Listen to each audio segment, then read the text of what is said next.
राधे राधे। आज एक गंभीर विषय है और मेरे लिए वर्षों से था, क्योंकि एज अ टीचर मैंने उन बच्चों को देखा है।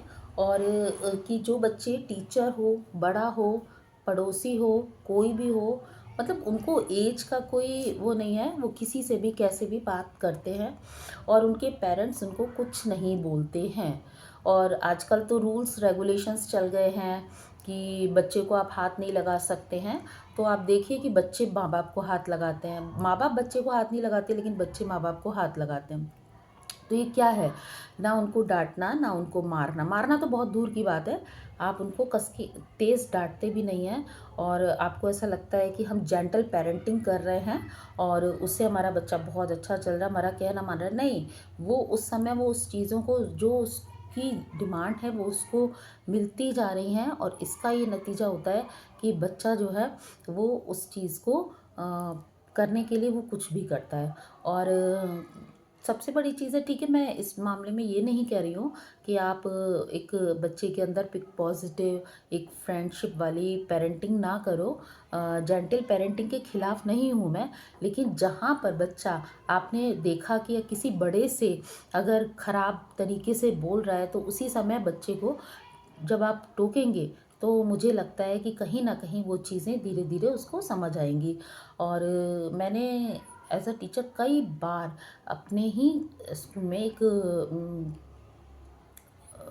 नाम नहीं, मतलब कोई कास्ट का नाम नहीं लूँगी मैं, और मतलब एक विशेष समुदाय समुदाय नहीं कह सकते, तो एक, मैं बोलना नहीं चाह रही हूँ एक्चुअली।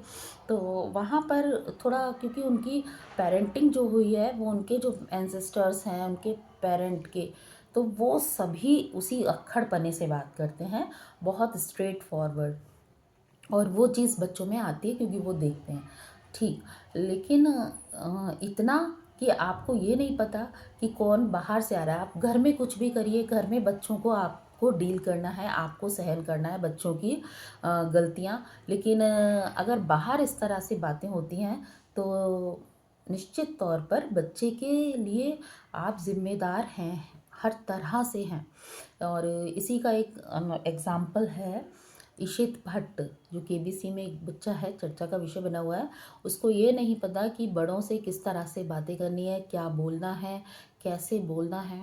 और उस पर ये देखिए कि फिर भी उसकी मदर जो है वो खुश हो रही है, फादर भी एक दो बार खुश हुए हैं, क्लैपिंग हुई है। चलिए, वो उनको स्टार्टिंग में हो सकता है कि जो ऑडियंस थे या जो व्यूवर्स थे उनको लगा हो कि ये एक्टिव बच्चा है। एक्टिव होना और बदतमीज़ होना, दोनों में बहुत डिफरेंस है। और यहाँ पर एक बार उसके फादर जो है वो गुस्सा भी हुए थे, लेकिन वो शायद इस पर हुए थे कि उन्होंने गलत बोला या जो भी है। लेकिन मुझे लगता है कि अगर आप बहुत ज़्यादा आप आसपास देखिए कि बच्चे कोई चीज़ छूते हैं, बच्चे शॉप में जाते हैं, छोटे बच्चे होते हैं, तो उनको पेरेंट्स आजकल डांटते ही नहीं है कि नहीं, बिल्कुल टच नहीं करना, बाहर जाके बिल्कुल ये नहीं करना, बाहर ये नहीं खाना, या किसी प्लेट में से उठा रहे हैं तो ये नहीं करना है। तो नहीं डांटते हैं क्योंकि उनको लगता है कि हम जेंटल पेरेंटिंग कर रहे हैं।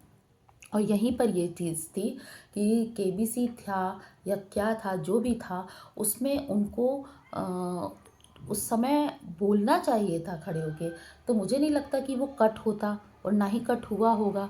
तो ये जो जेंटल पेरेंटिंग का एक एग्जांपल है इशित भट्ट, और जिस तरह से मैं सैल्यूट करती हूँ, हालांकि मेरे कोई पसंदीदा एक्टर नहीं अमिताभ बच्चन, और ना ही मैं उनको कभी भी कोई रेस्पेक्ट दे पाती हूँ, या बहुत उनके लिए कभी मुझे लगता है कि मैं कभी, अगर वो मेरे सिटी में आए तो मैं कभी उनको देखने की चाहत भी नहीं रखूँगी। तो बात वो नहीं है, बात है कि आपसे एज में बड़े हैं और आपने किस तरह से उनसे बात करी। लेकिन आज मैं फ़र्स्ट टाइम अमिताभ जी को, अमिताभ को सैल्यूट करती हूँ कि उन्होंने इतना पेशेंस रखा, इतने ख़राब बच्चे के साथ किस तरह से वो बोल रहा था। वो इतने बड़े सेलिब्रिटी को बोलने ही नहीं दे रहा था, वो बच्चा बोलने से पहले बात काट रहा था। और ये आपकी पेरेंटिंग है, और इससे उंगलियां आपके ऊपर उठेंगी, किसी और के ऊपर नहीं। तो अवेयर होना चाहिए उन पेरेंट्स को, जो अगर एक टीचर एक थप्पड़ भी लगा देता है तो पेरेंट्स को बहुत प्रॉब्लम हो जाती है, और स्कूल पहुंच जाते हैं कि हमारे बच्चों को, हमारे पेरेंट्स शायद कभी नहीं गए, हमने घर में अपने माता पिता से शायद थप्पड़ नहीं खाया हो लेकिन स्कूल में खाया होगा, तो कभी पेरेंट्स हमारे लिए नहीं गए, क्योंकि उन्हें पता था कि कोई भी अननेसेसरी नहीं करता है, इस तरह से मारता है।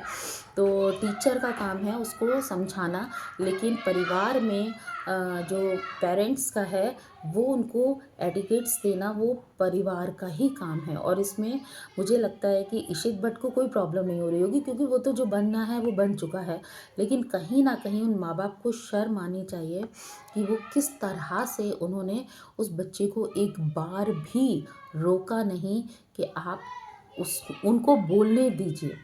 और रियली अमिताभ को बहुत, अमिताभ जी को बहुत, मैं ये कहती हूँ कि पेशेंस है, और इतना पेशेंस शायद मुझ में तो नहीं होता, मैं तो बोल देती। और जिस तरह से वो ओवर कॉन्फिडेंस है, या इन्फ्लुएंसर सिंड्रोम मुझे उसमें नज़र आ रहा है, तो उसके लिए मुझे लगता है उस बच्चे को अब ट्रीटमेंट कहूँ या क्या कहूँ, साइकोलॉजिस्ट के पास लेके जाना चाहिए उस पेरेंट को, क्योंकि वो बच्चा अभी बिल्कुल बच्चा कहने लायक तो नहीं है। और वैसे भी अगर बच्चे में बचपना ना हो तो वो बच्चा होता भी नहीं है। बच्चा अगर बड़ों जैसी बातें करने लगे, अगर बच्चे में बड़ों का वो चीज़ें आ जाए, अगर छोटा बच्चा है और वो इस तरह की बातें कर रहा है, तो निश्चित तौर पर ये एक हम आने वाली जनरेशन के लिए भी, और सभी पेरेंट्स के लिए एक अलार्म है। राधे राधे।